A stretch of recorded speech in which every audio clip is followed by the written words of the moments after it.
Hello, আসসালামু আলাইকুম guys, সবাই কেমন আছেন? এই যে আজকে আমি ম্যাঙ্গো আইসক্রিম বানাবো।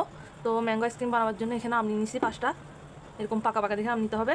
আর এদিকে আমি কনডেন্স মিল্ক নিয়ে নিছি, এদিকে আমি ক্রিম নিয়ে নিছি। এখন আমি আমগুলোকে ভালো করে ধুয়ে নিব, ধুয়ে এগুলোকে ছিলে নিব। এই যে আমি আমগুলো ধুয়ে নিলাম, এখন এগুলোকে সবগুলো ছিলে নিব একটা একটা করে।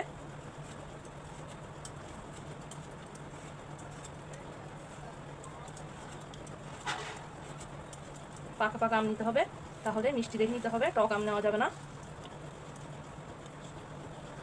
তো আমার আমগুলো ছিলা হয়ে গেছে এবং ধুয়ে নিছি আমি ভালো করে। এখন আমি এগুলোকে ব্লান্ডার করবো না, আমি গ্রেটার দিয়ে গ্রেট করে নিব। তো গ্রেট করলে একটা সুবিধা, যে যখন আইসক্রিমগুলো বানাবো তখন আইসক্রিমগুলোর মধ্যে একটু একটু আমের ইয়াটা মুখে রাখবে, সেই জন্য আমি গ্রেটার করে নিব। আমি ব্লান্ডার করি নাই, ব্লান্ডার করলে এগুলো একদম মিশ হয়ে যায়। তো আমি গ্রেটার করে নিব ভালো করে, সবগুলো গ্রেটার করে নিব। এরকম পাকা দেখে আম নিতে হবে, তাহলে আইসক্রিমটা আসলে মজা হবে। এই যে আমি গ্রেটার করার পরে এরকম হবে।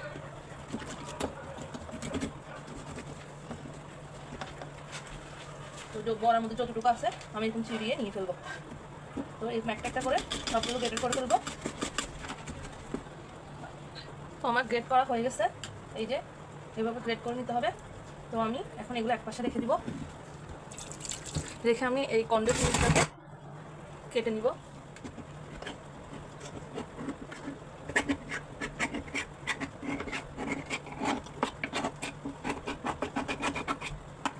এভাবে কেটে নিলাম, মানে এটাও এক সাইডে রেখে দিব। একটা বেলি নিয়ে নিলাম, এখন এখানের মধ্যে এই ক্রিমগুলো ঢেলে দিব, সবগুলোই দিয়ে দিব, একটু বেশি করেই বানাবো সেজন্য।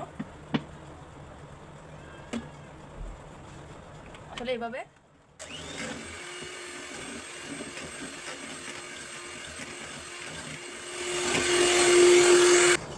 তো আমার ফোমগুলো হয়ে গেছে। তো আমি এগুলোকে আরেকটু মাঝখানে না আরেকটু বিট করে নিব।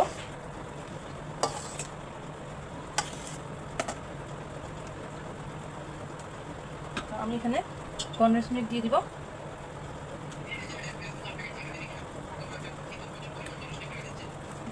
আমি আবারও বিট করে নিব।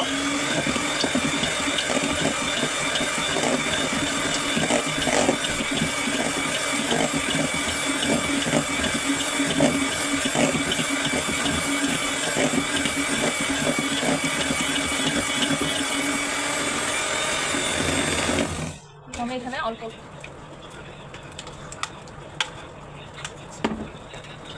আবার বিট করবো।